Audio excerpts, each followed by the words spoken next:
Greetings, I'm Reverend Yue McCormick, Head Minister of En-Yuzan, Perfect Dragon Mountain, Shinganji, True Vow Temple, of the Nichiren Shu Sangha of the San Francisco Bay Area.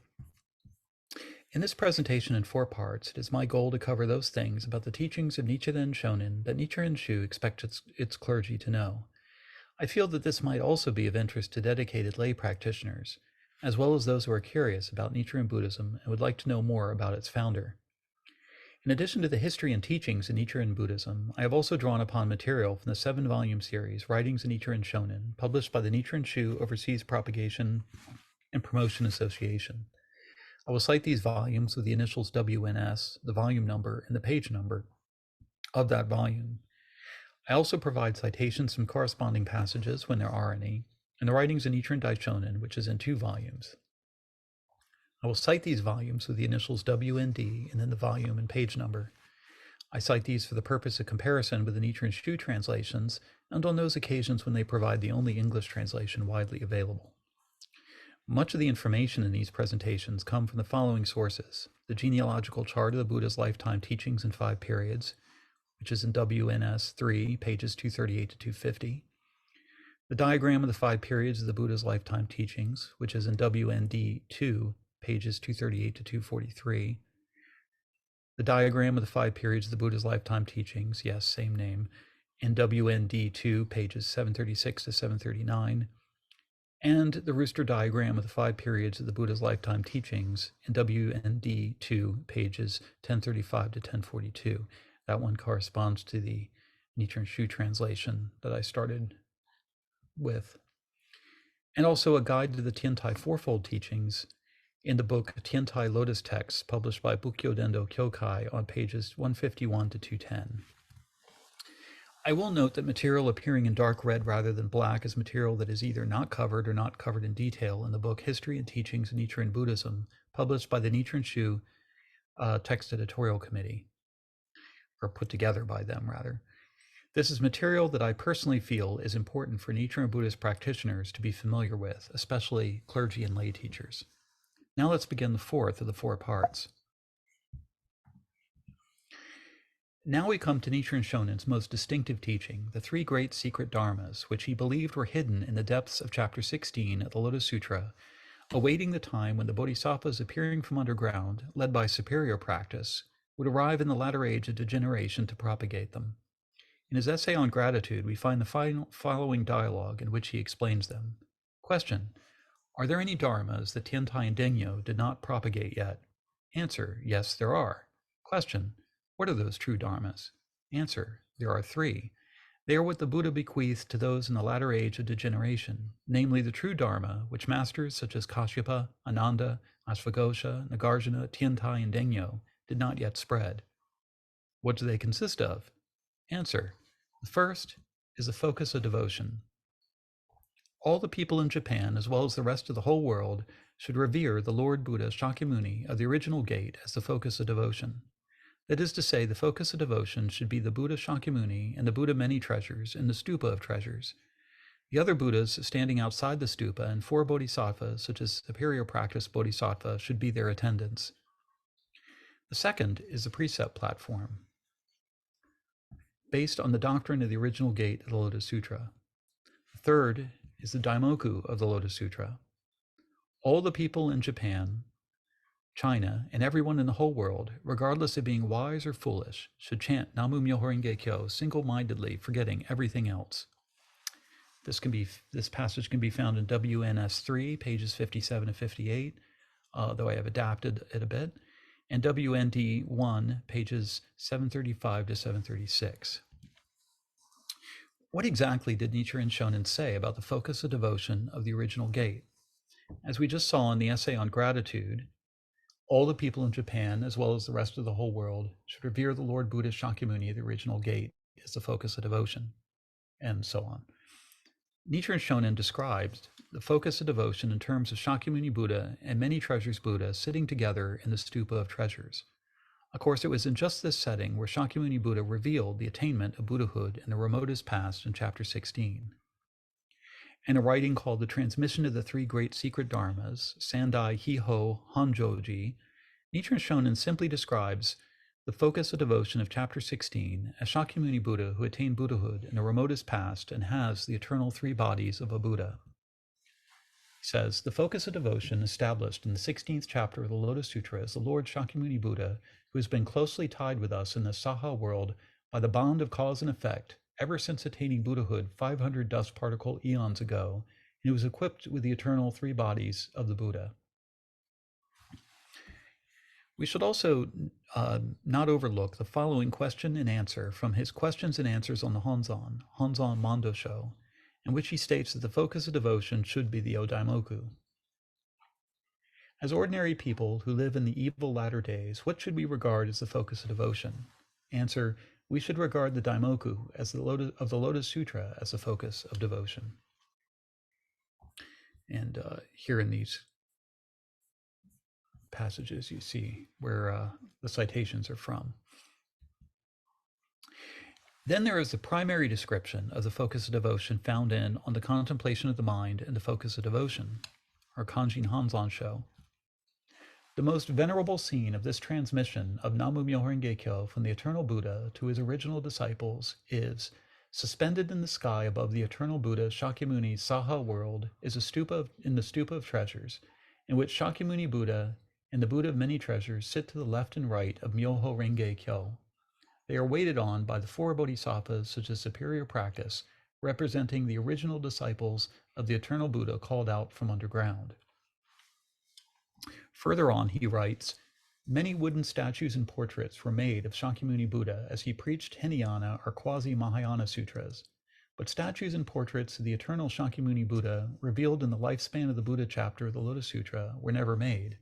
Now, in the beginning of the latter age of degeneration, is it not the time that such statues and portraits are made for the first time?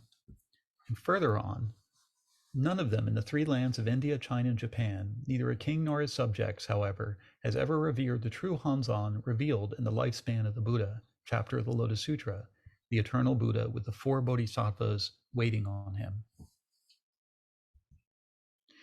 Based upon those passages and others, Nichiren Shu currently utilizes 5 depictions of the focus of devotion of the original gate. The first 2 are called Ho Hanzon, meaning the focus of devotion in terms of the Dharma. The first is the great mandala of invoking the 10 realms, called the Jikai Kanjo no Daimandara in Japanese. This is a mandala composed in Chinese calligraphy with the Odaimoku in the center. The other names on the mandala include the eternal Shakyamuni Buddha, many treasures Buddha, the 4 leaders of the bodhisattvas appearing from underground, and other personages who appear in the Lotus Sutra or who are otherwise regarded as integral to the practice of the Lotus Sutra by Nichiren. The second is the one inscription of the sacred title, or in Japanese, Ippen Shudai, an inscription of the Odaimoku alone. The next 3 are called the Nin Hanzon, meaning the focus of devotion in terms of the person.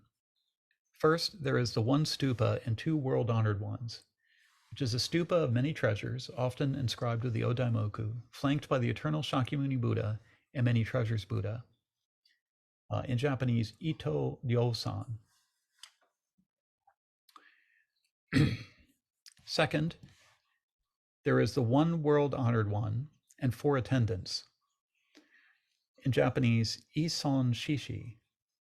This is the eternal Shakyamuni Buddha flanked by the 4 leaders of the bodhisattvas who emerge from the earth. And third, there is Shakyamuni, the world-honored one, the one Buddha. In Japanese, Shakusan Ichibutsu. And I'm sorry, I forgot to, for those last 2, put them in bold. There is no doctrinal significance to that. All 5 are equally depictions of the Gohanzon. And the last one, Shakyamuni, the world-honored one, the one Buddha, is a statue of the eternal Shakyamuni Buddha alone.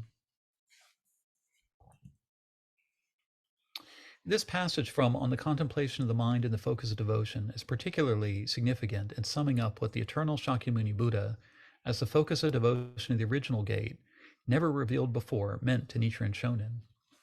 He said, now, however, when the eternal Buddha was revealed in the original gate of the Lotus Sutra, this Saha world became the eternal Pure Land, indestructible even by the three calamities of conflagration, flooding, and strong winds, which are said to destroy the world.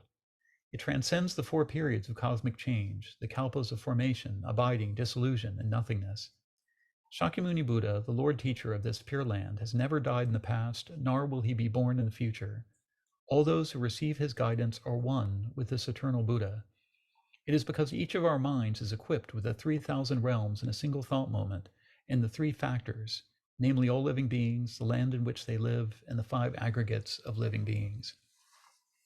The translator Kyotsu Hori says of this passage from Nichiren Shonin's most important writing, revealed in these words is Nichiren's view on the Pure Land, the eternal and without end, which is to be realized through the actual 3,000 existences contained in one thought, and where the three mystic principles of the true effect, original Buddha, true cause, those guided by him, and the true land, the Saha world where they live, are united in one.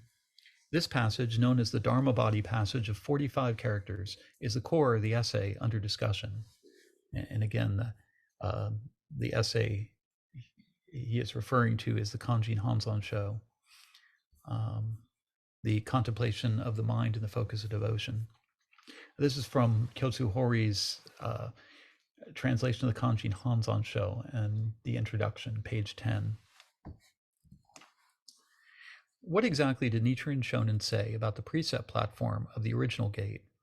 In the transmission of the three great secret dharmas, he said, regarding the precept platform for the practice of the Lotus Sutra, should it not be established at the most outstanding place resembling the Pure Land of Mount Sacred Eagle with the blessing of an imperial edict and a shogunal directive? Should it not be at such a time when the laws of the kingdom and Buddha Dharma are in perfect accord, with both king and subjects believing in the three great secret dharmas revealed in the original gate of the Lotus Sutra, and the meritorious works of King Virtuous and the monk Virtue Consciousness in the past recur in the evil and corrupt world of the latter age of degeneration? We have to wait for the opportune time for its realization. This is what we call the actual precept platform, where all the people of India, China, Japan, as well as of the Saha world should repent their transgressions. Furthermore, such heavenly beings as the great king of the Brahma heaven and Indra should come to the assemble to practice the Lotus teaching. In Nichiren Shonin's day, it was a matter of course that only the emperor could sanction an official Buddhist precept platform, because Buddhism was controlled by the government. This had been done 4 times in the past in Japan. There were 3 precept platforms established for the ordination of monks according to the pre-Mahayana monastic precepts, and a precept platform for the conferring of the Bodhisattva precepts of the Brahma's Net Sutra that was established at Inyakuji Temple on Mount Hiei, the head temple of the Tendai school. What Nichiren Shonin is saying here is that he hoped the day would come when the emperor would officially sanction a new kind of precept platform based upon the direct practice of the Lotus Sutra in terms of the 3 great secret dharmas. This, of course, was quite an ambitious and radical wish, because it is saying that the older Hinayana and Mahayana precept platforms were to be looked upon as obsolete, and only the direct practice of the Lotus Sutra would henceforth matter in regard to state sponsorship and control of Buddhism. Today we live in an era where it is a matter of course in allegedly free democratic countries that there is a separation of church and state. Nichiren Shonin was not trying to imagine such a secular society as ours. Today, the precept platform of the original gate is understood in a more abstract way as any place where practitioners of the Lotus Sutra uphold the Odaimoku in the true spirit of the eternal Shakyamuni Buddha's teaching. Finally, what exactly did Nichiren Shonin say about the sacred title, the Odaimoku of the original gate? In the transmission of the 3 great secret dharmas, he said, the Daimoku which I, Nichiren, recite today in the latter age of degeneration is the Daimoku of Namu Myoho Renge Kyo, which, unlike that of the previous ages, is not merely the practice for personal enlightenment, but it is the practice also for benefiting others. This 5-character Daimoku is not just a title of the Lotus Sutra, it contains the 5 profound meanings of the name, entity, quality, function, and teaching. The 5 categories of profound meaning that Nichiren Shonin refers to here were 5 categories used by great Master Tiantai to interpret sutras. The name, of course, is the name of the Lotus Sutra, and how it is actually the name of the wonderful Dharma itself, and not just a text which is about that wonderful Dharma. The entity of the Lotus Sutra refers to the true reality that is the middle way taught in the perfect teaching. Quality, or gist, refers to the Lotus Sutra's conveying the cause and effect of Buddhahood. particularly of the eternal Buddha's Buddhahood. Function refers to the power of the Lotus Sutra to actually benefit all sentient beings by bringing them Buddhahood. Teaching refers to the way in which the Lotus Sutra brings together the goal of all the Buddha's teachings. All of this, Nichiren Shonin taught, were conveyed by the 5 characters of the Odaimoku, our sacred title of the Lotus Sutra. To chant the Odaimoku is to keep all this in one's mind and heart and to express it verbally to others. This passage from On the Contemplation of the Mind and the Focus of Devotion is particularly significant in summing up what the Odaimoku meant to Nichiren Shonin. The gist of these passages is that Shakyamuni Buddha's merit of practicing the Bodhisattva way leading to Buddhahood, as well as that of teaching and saving all living beings since his attainment to Buddhahood, are altogether contained in the 5 characters of Myoho, Renge, and Kyo, and that consequently, when we uphold the 5 characters, the merits he accumulated before and after his attainment to Buddhahood are naturally transferred to us. The translator Kyotsu Hori says of this passage from Nichiren Shonin's most important writing, quote, "It means that those in the latter age of the decadent Dharma who put faith in the sacred title, the 5 characters that represent the Lotus Sutra, and recite it and uphold it, will naturally be endowed with the merits that Shakyamuni Buddha accumulated before and after his attainment to Buddhahood, and will be led to the world of salvation by him. This passage, therefore, is called the passage of upholding and transferring, or of natural transfer. It is also called the passage of 33 characters, because it is comprised of 33 Chinese characters. Here, St. Nichiren has found the logic of salvation for the people in the latter age of the decadent Dharma by insisting that they should be able to attain Buddhahood through the act of faith, upholding the 5-character sacred title, the Lotus Sutra, instead of spiritual contemplation on Tiantai's 3,000 existences contained in one thought doctrine. And this, again, is from Kyotsu Hori's translation of the Kanjin Hanzon Sho, pages 6 to 8 in the introduction.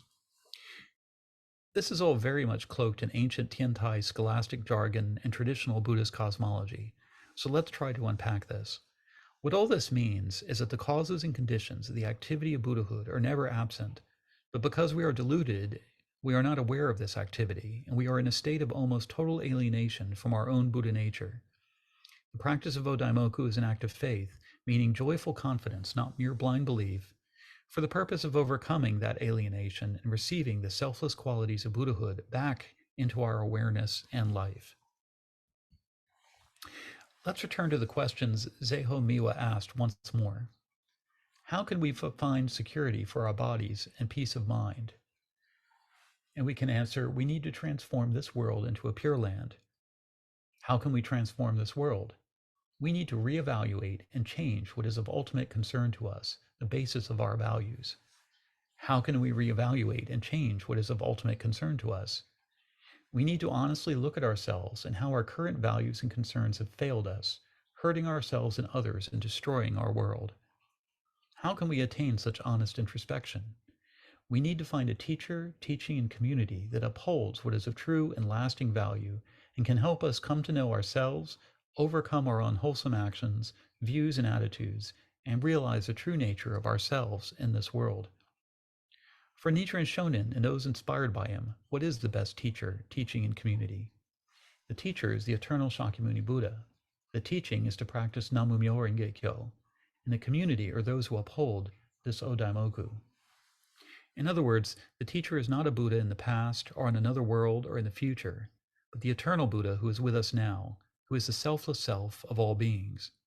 The teaching is the practice of chanting the Odaimoku so we can keep this ever in our minds and hearts and share the teaching with others. The community are those who are trying to live the true spirit of the Lotus Sutra and share it in order to bring something true, good, and beautiful into the world. With that, I bring the 4th part of this 4-part presentation of the teachings of Nichiren Shonin to a close. I hope that this presentation was helpful and informative and will help to enrich your faith in and practice of Nichiren Buddhism.